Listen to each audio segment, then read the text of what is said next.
میں یہ بتا دینا چاہتا ہوں کہ یہ میرے ذہن میں یہ نقشہ نہیں ہے کہ تمام مٹیریا میڈیکا یعنی ادویات کے خواص پورے الف سے لے کے یہ تک سناؤں.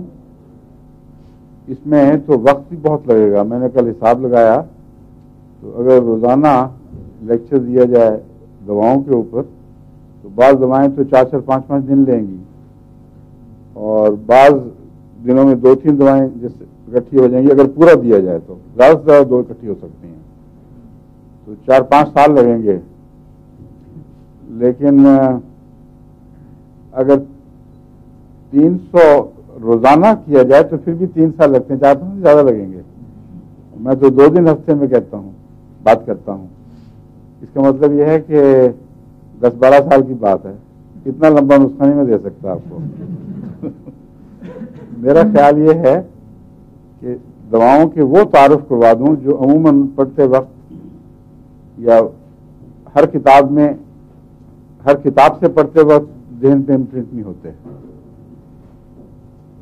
10-15 کتابیں ہومیوپیتھی کی ایسی ہیں جن کو آپ زیر مطالعہ لا سکتے ہیں. کسی نے بعض کوئی ایسی بات خاص بیان کی ہے کسی دوا کے متعلق جس کو ضرور ذہن میں موجود رکھنا چاہیے کیونکہ میرے تجربے میں ہے کہ وہ علامت واقعی پکی ہے اور مفید ہے. اور کسی نے کوئی اور بات بیان کی ہے. جب عام لوگ مطالعہ کرتے ہیں ضروری نہیں وہ ساری کتابیں بھی پڑھی ہوں. روزمرہ تو یہی ہے کہ پاکستان میں ڈاکٹر عابد حسین کی کتابیں چلتی ہیں یا اور ایڈوانس پہ ہو جائے تو کاشی رام کی بڑی کتاب ہے کافی مفید بھی ہے. تو ان کی طرز اور ہے ان لوگوں کی لکھنے کی. میں اس طرح آپ کے ذہن میں بعض دواؤں کے تعارف کروانا چاہتا ہوں جو لمبے مطالعے کے بعد میرے ذہن میں ان دواؤں کے اثرات نقش ہوئے ہیں تاکہ ان فیچرز کو آپ پتہ کر لیں تو پھر بہت جلد ان دواؤں تک پہنچ سکتے ہیں. اس لیے دواؤں کا مختصر تعارف مگر بنیادی تعارف کرواؤں گا اور سب دواؤں کا نہیں بعض ایسی دواؤں کا جو زیادہ تر آپ کے کام آنے والی. اور اس کے بعد پھر بیماریوں کے حوالے سے ان کا تعارف کرواؤں گا کہ جب بیماری یہ نظر آئے تو عموماً پہلے کیا کرنا چاہیے پھر کیا کرنا چاہیے کیونکہ روزمرہ انسان کتابوں کے حوالے سے تو بیماریوں کا علاج نہیں کر سکتا. اسی ضمن میں جو نسخے ہیں بعض بنائے ہوئے وہ بھی میں بتاؤں گا کیوں مجبوری ہے. لیکن جب آپ کو دواؤں سے تعارف پورا حاصل ہو جائے تو پھر نسخوں کا صحیح استعمال آئے گا اور اپنے نسخے بھی بنا سکتے ہیں. بلکہ اکثر اوقات تو نسخوں کی ضرورت نہیں. جس کے پاس کھلا وقت ہے وہ چند دوائیں ذہن میں جو آتی ہیں ان کا مطالعہ کر کے تازہ تو فرق معلوم کر سکتا ہے. بعض وباؤں کے وقت ایک ہی دوا ہے جو چلتی رہتی ہے اور اس میں ہر مریض کی علامتوں کے فرق کی ضرورت نہیں کیونکہ وہ موسم وہ خاص قسم کی وبا ایک خاص مزاج لے کے آتی ہے. مثلا نزلہ ہے. نزلے کی 20 قسمیں ہیں کیونکہ اس کا وائرس 20 کا سینکڑوں ہوں گی. اس کا وائرس ہر دفعہ بھیس بدل کے آتا ہے نیا روپ دھار لیتا ہے. تبھی کامن کولڈ کا کوئی علاج نہیں صحیح دریافت ہو سکا. لیکن ہومیوپیتھک میں اگر 10-15 دواؤں پر نظر ہو تو کوئی نہ کوئی دوا کامن کولڈ میں استعمال ہو جاتی ہے کام آ جاتی ہے. اس دنوں میں نے انفلوئنزنم اور بیسیلینم کا نسخہ دیا تھا.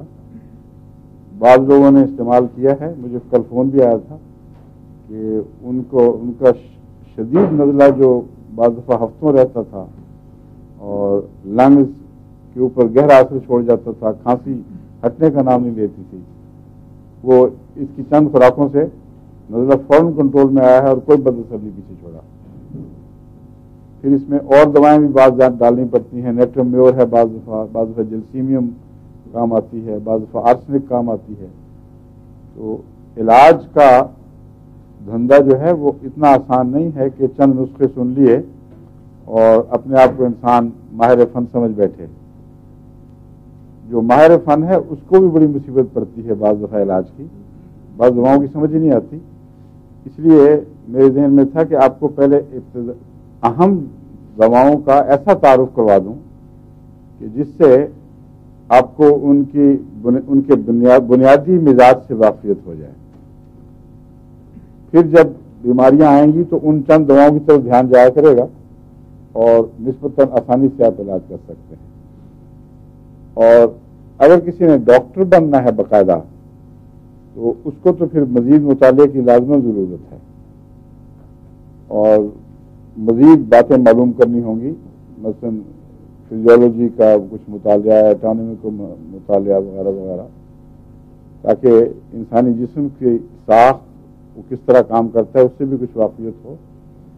اگرچہ ہومیوپیتھک میں ان باتوں کا اتنا نمایاں اثر نہیں ہوتا، لیکن ایک ایسا شخص جو جسم ٹھیک کرنے کے لیے اگر پروفیشنلی بنتا تو عموماً وقت دیتا ہے، چاہے نان پروفیشنلی ہو، اس کو انسانی جسم کی ساخت سے کچھ تو واقفیت ہونی چاہیے. مثلا اتنی سی غلطی میں نے کر لی کہ وہ جو ہے اس کو کیا کہتے ہیں اردو میں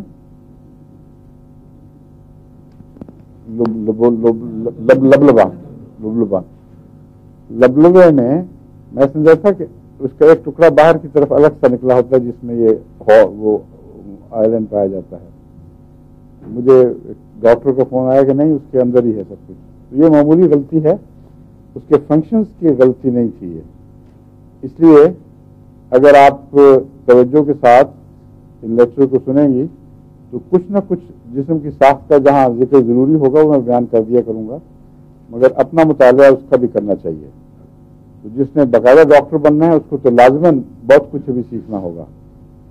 اتنی ہی واقفیت اکثر احمدیوں کو جو یہ پروگرام سنتے ہیں ہو جانی چاہیے کہ روزمرہ کی گھر کی بیماریوں میں ان کو ڈاکٹر کے پاس نہ بھاگنا پڑے، اور سفر میں اچانک تکلیفیں جو ہو جاتی ہیں ان کو کم سے کم ایسی دوائیں ساتھ رکھنی چاہیے جو میں بتا بھی دوں گا عام طور پر سفر میں کام آتی ہیں.